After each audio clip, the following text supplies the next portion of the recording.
Hello students, hope you all are doing well. Today we are going to start unit number 5, very short concepts. And this unit has the highest weightage with respect to very short. It is 2 plus 2 plus 2 plus 2, that is 4 2 marks concepts you are going to get only from unit number 5. And we need to prepare approximately 22 very short concepts, out of which you are going to get 4 in your intermediate public examinations. So let us begin with our first concept. It is agriculture sector. Agriculture sector is also known as primary sector. As you know that we have 3 sectors. From this, the first one is agriculture sector. It is also known as primary sector, and it includes, agriculture sector includes agricultural activities and allied activities. Allied means apart from agriculture, what all the activities are there that will be considered under allied activities, such as animal husbandry, dairy farm, fishery, forestry, poultry, horticulture, livestock, etc. This same concept we have discussed in one more 5 marks concept. Is that clear? We have discussed the same thing in one more 5 marks concept. In that each and every term, meaning and definition also I have said. So what is agriculture sector? It is also known as primary sector. It includes agriculture and allied activities such as animal husbandry, dairy farm, forestry, fishery, poultry, then horticulture and livestock. Then the contribution of agriculture sector to national income during 1950 to 51, it was 57.2%. It was how much? Nearly half of the national income we used to get from agriculture sector, that is 57.2%. But as the years passed on, while coming to the year 2013 to 14, it have been declined, or it have been decreased to 13%. From 57.2, it came down to 13%. So the agriculture sector share to national income during 1950 to 51 was 57.2%, and it have decreased and it have declined to 13% during the year 2013 to 14. Very easy. What are the allied activities? Then by heart, year, percentage, that's it. Then let us come to the second concept, relation between agriculture and industry. What is the relation between agriculture and between industry? Let us see. Agriculture sector supplies raw materials to agro-based industries. Industries are also of various types. From that, the agro-based industries, that means the industries which depend on agriculture or which manufacture agricultural products are known as agro-based industries. So agriculture will supply raw materials to which industries? Agro-based industries. For example, sugar, jute, cotton textile, etc. So these industries will get raw materials from agriculture sector. So I can now tell that agriculture is a market. Agriculture is a market for industrial product.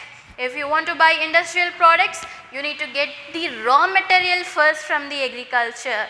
So I can say that agriculture is a market for industrial products. Therefore, prosperity of agriculture and rural people will lead to the prosperity of industries. For example, if you prepare well for your exams, you will get good results. If you don't prepare for your exams, you are not going to get a good result.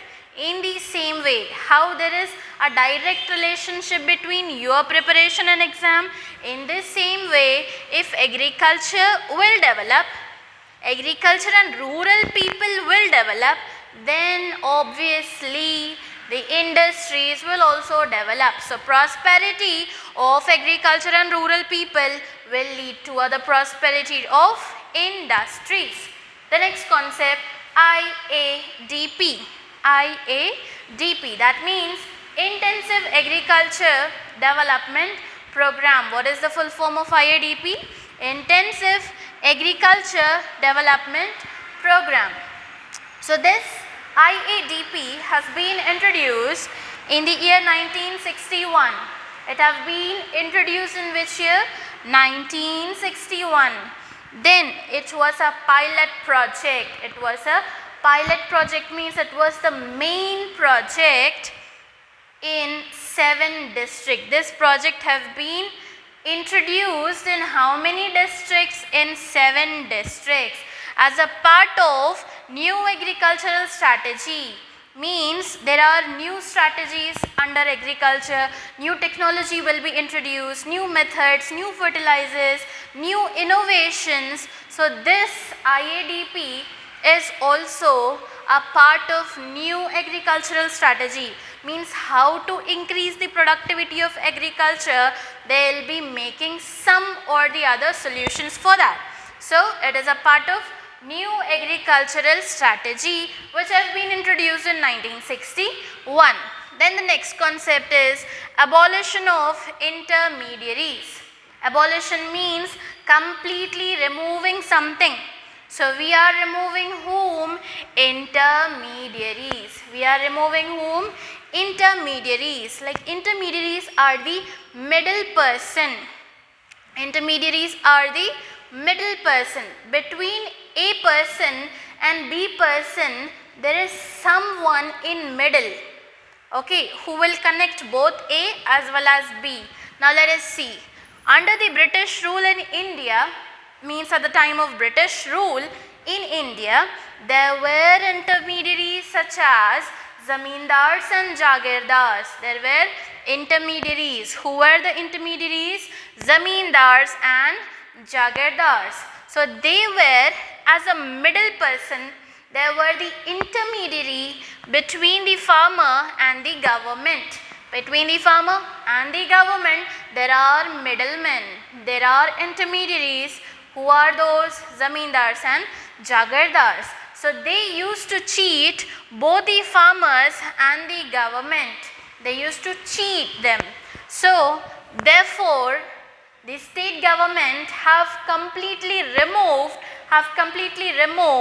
the intermediaries after independence through certain laws. Through certain laws, the state government have removed the intermediaries from the first 5-year plan.